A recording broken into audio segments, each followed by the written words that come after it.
It is July the 14th, 2026, and everything you are about to hear is current as of right now, tonight, as this is happening. Iran's power grid is collapsing. Not degraded, not strained, collapsing, with the regime's own government publicly admitting it. And while that grid is going dark, American fighter jets are actively in Iranian airspace, hitting targets across multiple provinces, simultaneously, with the president going on record saying the bombing continues tomorrow night and the night after that, and that the next target on the list is one of the most secretive underground nuclear facilities Iran has ever built. This is a lot to get through, so let's move fast, because the situation on the ground is moving faster than most people watching this conflict can keep up with. Start with the grid, because it sets the stage for absolutely everything else happening tonight. Iran's own government announced publicly that sustained war damage has pushed the national electricity grid to the point of near total failure. Rolling blackouts are now being implemented across the country as officials scramble to keep any portion of the grid functioning at all. Think about what that actually means operationally, not just symbolically. A modern military, even one running on decades old, hardware patched together under sanctions, depends on electricity for command and control, for radar operation, for communications relays, for the cooling systems that keep certain weapons and surveillance platforms functional. When the civilian grid goes down, it does not stay neatly separated from the military grid.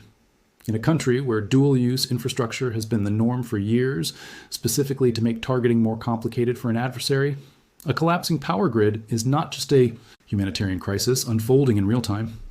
It is a strategic opening, a window where Iran's ability to detect, coordinate, and respond to further strikes is measurably degraded at the exact moment more strikes are already inbound. That is the calculus driving the tempo tonight. With the grid faltering, Iran's capacity to retaliate effectively, to scramble coordinated defenses, to communicate across its own command structure, is compromised in ways that will not last forever. Grids get patched. Backup generators get brought online. Emergency protocols kick in. Whatever window this blackout has opened is not a permanent one. And every serious military planner watching this situation understands exactly that. Strike now, strike hard, strike while the other side's ability to see you coming and respond in kind is at its weakest point of the entire conflict so far. That is not speculation about strategy.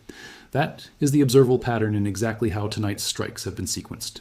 It is worth being specific about why a failing grid degrades military response capability in ways that go beyond the obvious loss of lighting and basic utilities.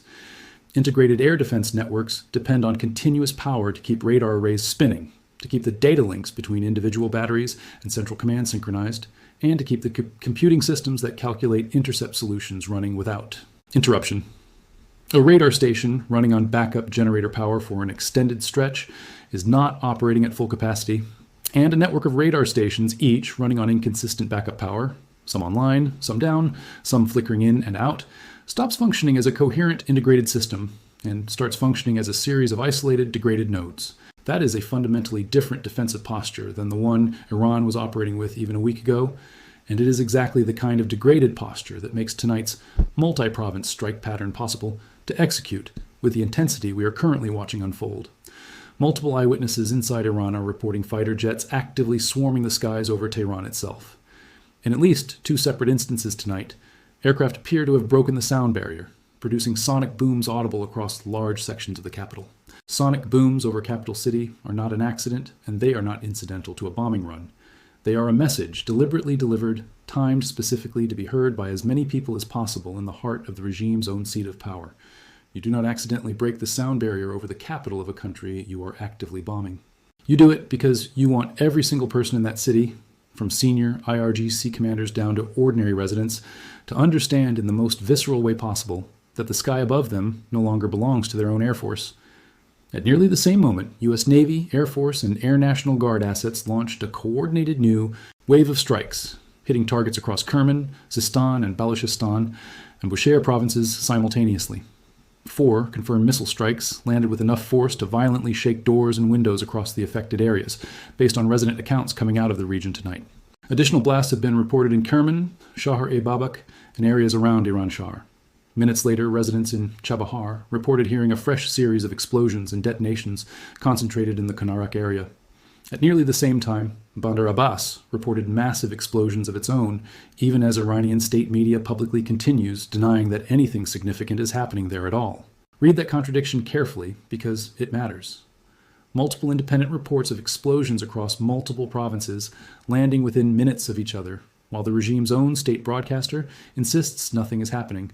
That gap between what residents on the ground are reporting in real time and what state television is telling the rest of the country is, on its own, one of the clearest signals available tonight of exactly how much control the regime still believes it has over the narrative versus how much control it actually has over events unfolding on the ground. There are now growing reports of additional fighter jet activity over central Tehran, and this batch looks different from the sorties we have already covered. This appears to be Iran attempting to scramble its own fighters in response, trying to intervene against the American aircraft already operating in its airspace. Understand the scale of that mismatch before you get excited about the idea of actual air-to-air engagement here. Iran's fighter inventory at this stage of the war consists largely of aging F-5s, F-4s, and various MiG variants, airframes that in some cases predate the crews currently flying them by decades. Yesterday, Iran attempted to scramble fighters in response to American activity in its airspace. And by the time those aircraft actually got off the ground, the American jets they were scrambling to intercept were already gone. Mission complete, headed home. Tonight, looks like it may be shaping up as another attempt at the same thing, and there's no evidence available right now suggesting the outcome is going to look any different than it did yesterday. The mismatch here is not just about the age of the airframes, though that alone is significant. It is about the entire supporting architecture around modern air combat that Iran simply does not have functioning at full capacity right now. Effective interception depends on early warning radar detecting an inbound threat with enough lead time to scramble and vector fighters into position before the target aircraft has already completed its run and turned for home. With radar coverage degraded by the same power grid failures affecting the rest of the country's infrastructure, and with the specific timing and routing of American strike packages remaining unpredictable by design, Iran's fighters are consistently arriving at a fight that has already ended. That is not a failure of individual pilot skill or courage. It is a structural failure of the entire detection-to-response chain that a functioning air defense network depends on, and right now, with the grid failing, that chain is broken at multiple points, simultaneously rather than just one. Footage circulating tonight from Vascan province shows a visible explosion in the distance, a column of black smoke rising steadily into the sky, with the distinct sound of fighter jets audible overhead in the same frame. Almost simultaneously, 2 additional large explosions were reported in Bandar Abbas as the strikes there continued. Additional confirmed impacts have landed in the Konarak area specifically, with bombs continuing to fall as of this recording. Multiple bombings are now confirmed across Sistan and Balochistan province specifically, adding to the picture of a strike campaign that is not concentrated on a single region tonight, but is instead running across several provinces at once, in parallel rather than sequentially. Iran is now claiming that multiple American drones have been shot down over the course of tonight's operations. This is Tehran's claim, not a confirmed American loss, and it needs to be treated with exactly the skepticism that claim deserves. Iranian state media has a long, well-documented track record throughout this entire conflict of announcing successful intercepts and shoot-downs that later turn out to be unconfirmed, exaggerated, or entirely fabricated for domestic consumption.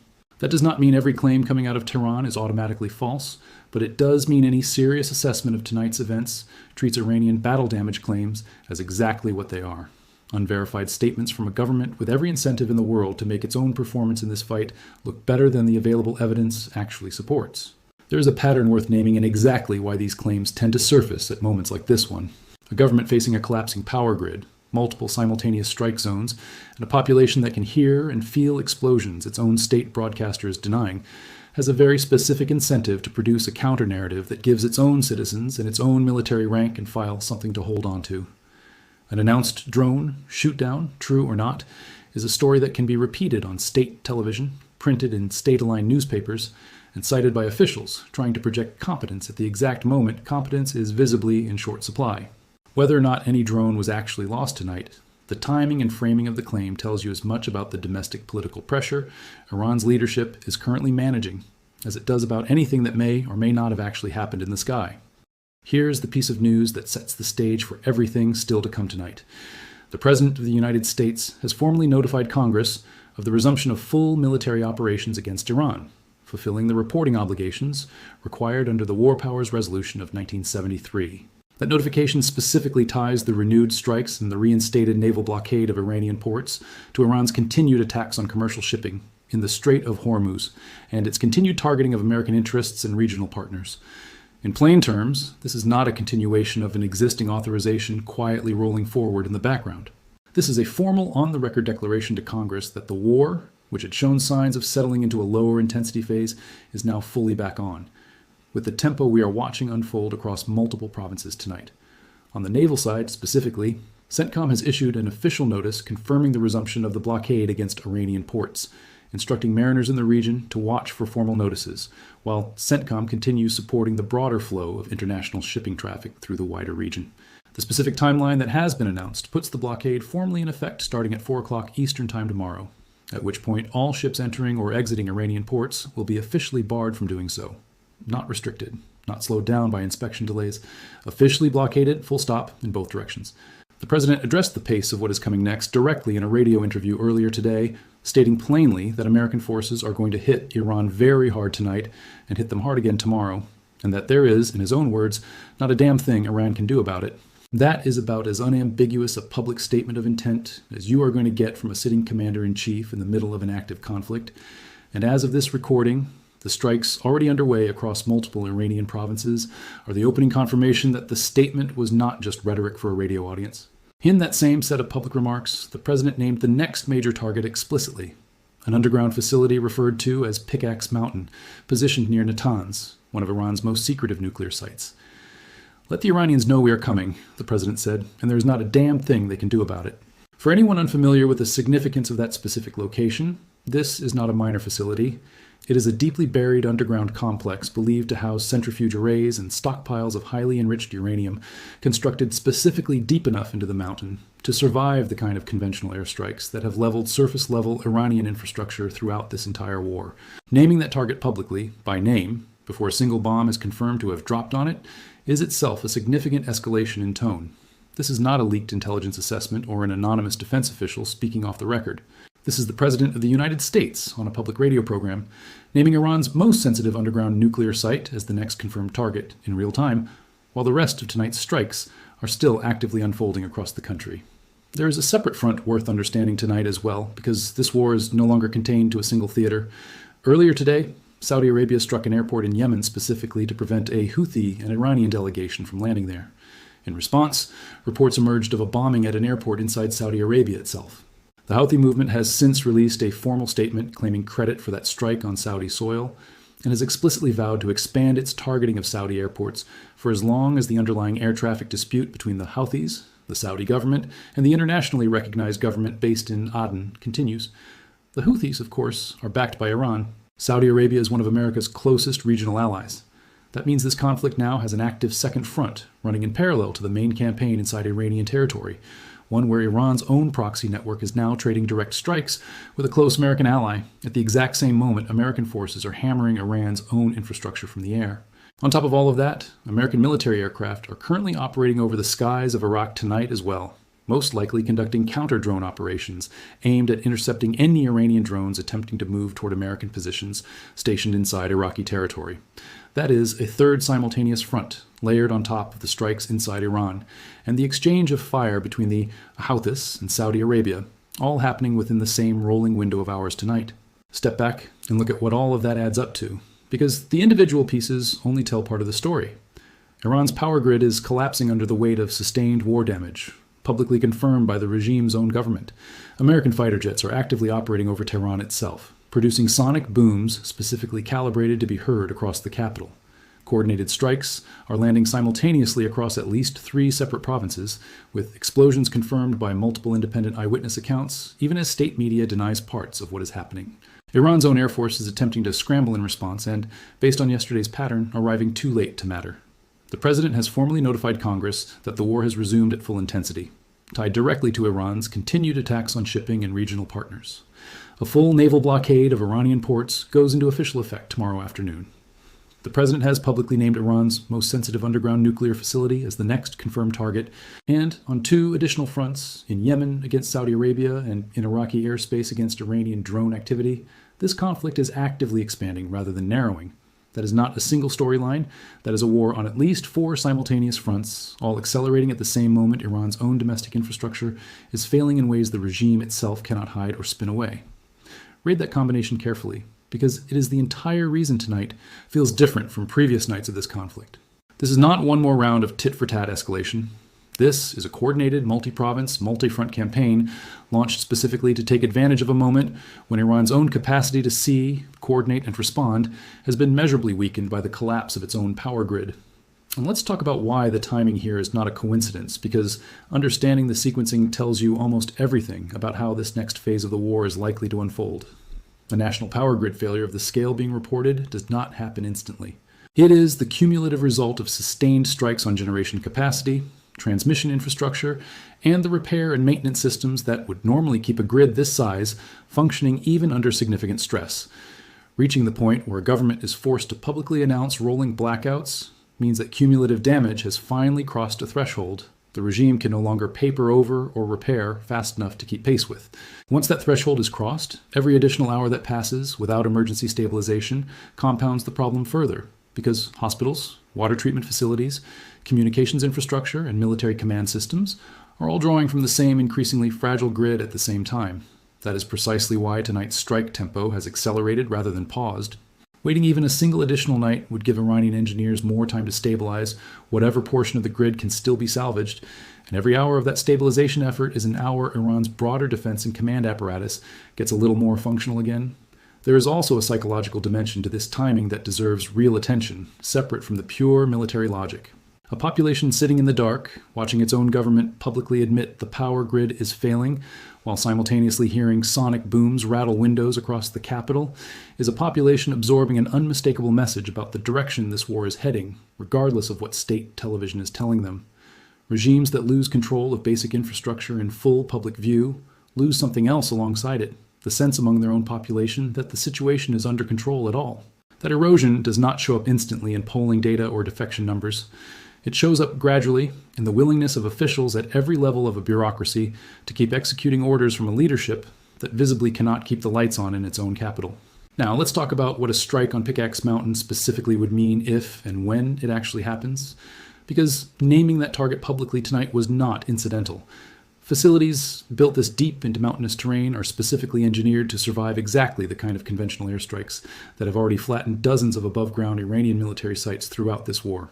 Successfully striking a target like that requires an entirely different class of munition, the kind of deep penetration, bunker buster class weapon capable of punching through hundreds of feet of rock and reinforced concrete before detonating at the depth where the actual centrifuge arrays and enriched material are believed to be stored. Publicly naming that target ahead of any confirmed strike is itself a form of pressure, forcing Iranian leadership to choose between evacuating and dispersing whatever sensitive material remains at that site. An operation that is itself extremely difficult to conduct quickly and covertly, or leaving it in place and hoping the facility's depth is sufficient to survive whatever comes next. Neither option is comfortable for a regime already dealing with a collapsing power grid and strikes landing across multiple provinces simultaneously on the same night. There is a reason facilities like this one carry outsized strategic weight relative to almost any other target on the board right now. Radar sites, ammunition depots, even fast attack boats can all be rebuilt or replaced over time, given enough money and enough years without further interruption. A deeply buried enrichment facility, housing decades of accumulated centrifuge technology and stockpiled material, represents a different category of asset entirely. The kind of capability that, once meaningfully destroyed, cannot simply be reconstructed on any timeline measured in months. That is precisely why a target like this has remained largely untouched through months of otherwise relentless strikes on Iranian military infrastructure. And it is precisely why naming it publicly tonight, rather than continuing to leave it as an unstated but implied future target, represents such a significant shift in tone. The administration is no longer treating this facility as a card to be held in reserve for maximum negotiating leverage.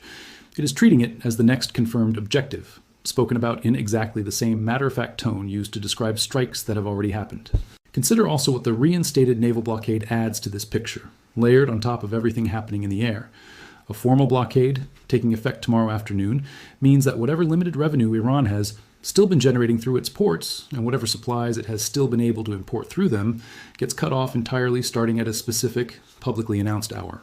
That is not a gradual squeeze. That is a hard deadline, publicly telegraphed in advance, giving Iran roughly a day's notice before the maritime half of its economy goes fully dark, in the same rough window its electrical grid is already going dark on land. Two separate infrastructure systems, one physical and electrical, one economic and maritime, collapsing or being deliberately shut down within the same 48-hour window, is not something that happens by accident in a coordinated military campaign. It is the kind of convergence that gets planned specifically to happen together, because the cumulative pressure of both failing simultaneously is significantly harder for any government to absorb and manage than either one failing on its own, spaced days or weeks apart. There is a psychological weight to a publicly announced deadline that a quietly enforced restriction simply does not carry. Announcing the blockade's start time down to the specific hour, rather than simply implementing it without warning, forces every port authority, every shipping company, every foreign government with vessels still in Iranian waters to plan around a countdown clock that the rest of the world can see ticking down in real time right alongside them. That kind of public time-stamped pressure is difficult for a government to spin as anything other than exactly what it is, a hard external deadline being imposed on them rather than a policy choice they retain any control over. Combined with a power grid failure the regime cannot hide and a named strike on its most sensitive nuclear facility still pending, tomorrow afternoon's deadline adds one more fixed, unmovable point on the calendar that Iranian leadership now has to plan around, whether or not it has the internal coordination left to plan effectively for any of it. Now factor in the Houthi and Saudi exchange happening in parallel, because it adds yet another dimension to how stretched Iran's overall position has become tonight. Iran's entire regional strategy has depended for years on the ability to project pressure through proxy forces while maintaining a degree of deniability about direct central control over what those proxies actually do on any given day. Tonight, that proxy network is now actively trading strikes with one of the most capable militaries in the region, at the exact moment Iran's own domestic infrastructure is collapsing and its airspace is being actively contested by American fighters. A regime with functioning central command and full situational awareness might be able to manage all of that simultaneously through careful, deliberate signaling to each of its various fronts. A regime whose own power grid just failed, whose air force is a full day behind American sorties, and whose state media is denying explosions its own citizens can hear and feel, is not a regime operating with that kind of functioning central command right now. It is a regime reacting to events rather than shaping them on every front simultaneously. At the exact moment, the pressure on all of those fronts is increasing rather than easing. Think about the resource allocation problem this creates for whoever is still coordinating Iran's overall defense posture tonight.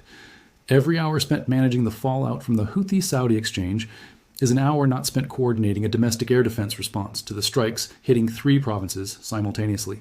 Every resource diverted towards stabilizing even a fraction of the collapsing power grid is a resource not available for reinforcing whatever remains of the coastal missile and radar infrastructure still standing after months of sustained attrition. A single, contained crisis can usually be managed with focus and sufficient resources thrown at the problem. 4 or 5 simultaneous crises, each demanding immediate attention, each drawing from the same shrinking pool of functioning infrastructure and available personnel, is a fundamentally different and far more dangerous situation for any government to be managing, let alone one that is already losing the underlying war it is trying to fight. The honest assessment of where this leaves things, without the spin from either side, is straightforward. Iran entered tonight already under sustained military pressure from weeks of prior strikes. It is now additionally dealing with a collapsing domestic power grid it cannot hide from its own population, a formal blockade set to cut off its maritime economy within roughly a day, a publicly named threat against its most sensitive remaining nuclear infrastructure, and an actively expanding proxy conflict against one of its closest allies' primary regional rivals. None of those pressures are being applied in isolation.